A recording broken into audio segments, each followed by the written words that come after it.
Mandibulise kone bathandi bezemidlalo eMzantsi Afrika, ingakumbi kone balandeli bebhola elikhulu ke laseMzantsi Afrika. Baphulaphula lapha ke sizawuthetha ke ngomdlalo ubuphakathi kweqela leKaizer Chiefs kunye neqela leRichards Bay. iRichards Bay yabe ke iphumelela lapho ke ngo-2-0 libetha pha Amakhosi Mphulaphuli. Qabaqaba nje singene banzi ke kulo mdlalo. Kokuqala nje into sifuna ukuyibalula pha lo mdlalo lo bubaluleke kakhulu pha Kaizer Chiefs.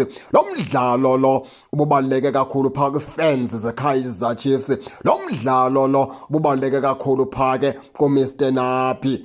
Masiqale sithi ke siyacela ke ngakumbi pha kwimanagement eqala leKaizer Chiefs oqhina pha ke kubaququzeleli kunye nabaphathi kunye nabaqeqeshi ke nabancedisi mqeqeshi pha ebhentshini. Siyacela ukubana ke bazihloniphe ke ifans ke zeqela leKaizer Chiefs. Babone ukubana ke qho match nematch abayidlalayo bayaphuma abantu bancama ingxaki zabo, bathatha imali zabo, bahambe babheke stadium bobukela pha iqela labo ke abalithandayo ngenjongo zokubana ke befuna uxhasa wena Mr Nappy, befuna uxhasa wena Kaizer Chiefs ke, befuna uxhasa nawe management ke Kaizer Chiefs ke. Sifaka ikhwelo ke thina sithi ke sicela nibahloniphe, nibacingele, bashiye ingxaki zabo, basingene ke kulo mdlalo. Okokuqala nje into efleke siyitsho pha kuMr Nappy, akanawo starting lineup esi1 yakhe itima ikhonye, and laa nto uMr Nappy ke azayilumkele yakumchane ekuhambeni kwexesha. uMr Nappy yona nto ndiyibona yamlimaza pha ngoba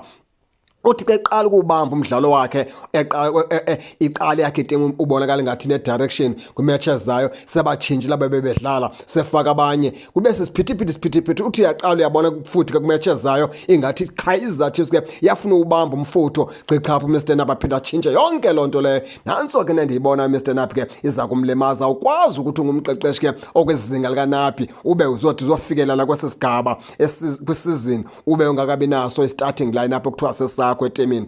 Nappy mfana omdala ke yona nto ndiyibona eza kulimaza kakhulu leyo. Masiqala singene nje apha esiswini mfana omdala. Ubumbona ukubana kucele uthe wakumdlalisa pha noNkosi Ndiphile Ngcobo, wabonakala uNkosi Ndiphile Ngcobo into yokubana ke uyakwazi xa efumene laa nto kuthiwa i-ball player, uyakwazi uperform, uyakwazi ke ukuphakamisa ngoba uthe usomtshatisa pha nocele kwasasiso. Yaqala iKaizer Chiefs ke yalibeka ibhola phantsi, yacaca befuna ntoni, andikwazanga uba kwenzeke ntoni, wamkhupha uNkosi Ndiphile Ngcobo. Andiyazi kwenzeka ntoni phaa kulo mfana, sele nomduduzi tshabalala kusenzeka le nto kuba abafana badala bek-on and off.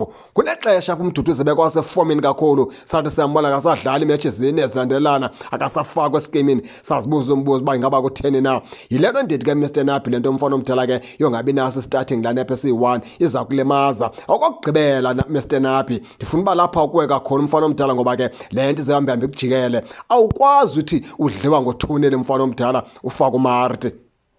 Asinangxaki nayo uMarty, but ke uMarty uyabona kanti okubana umfana omdala kweKaizer Chiefs akho nto azoyinikeza yona eKaizer Chiefs, akho nto umfana omdala azoyenzela yona eKaizer Chiefs ngoba ke bakhona abantu abadlala kakuhle ngaphezu kwakhe apha kweKaizer Chiefs abanento yonke. Ndingakuxelela nje nokubalela kubuye uCastillo ngoku injury, i-defensive midfield yakwazi attack, uyakwazi upasa. Ukhona ucele defensive midfield yakwazi upasa, uyakwazi ukuthini. Bakhona abanintsi osamkelo zwani bayakwazi upasa, bayakwazi uthini.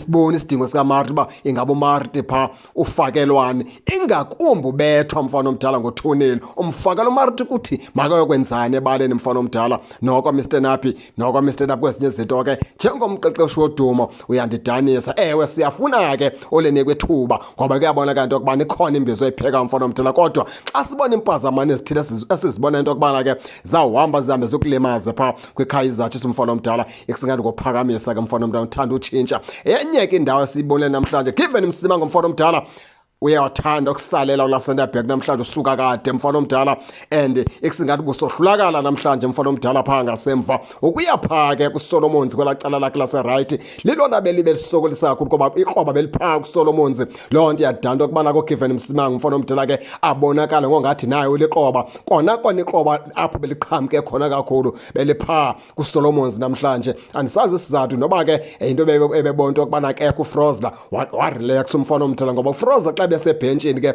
mhlawumbe awuphakamisa pha uSolomons asazi. Okokugcina ke ngokungciba abaphulaphuli ke enye into esifuna siyigxinise apha kwi-youngsters kuyashiyana abaphulaphuli ke. Zikhona i-youngsters ezisadlala ubuntwana.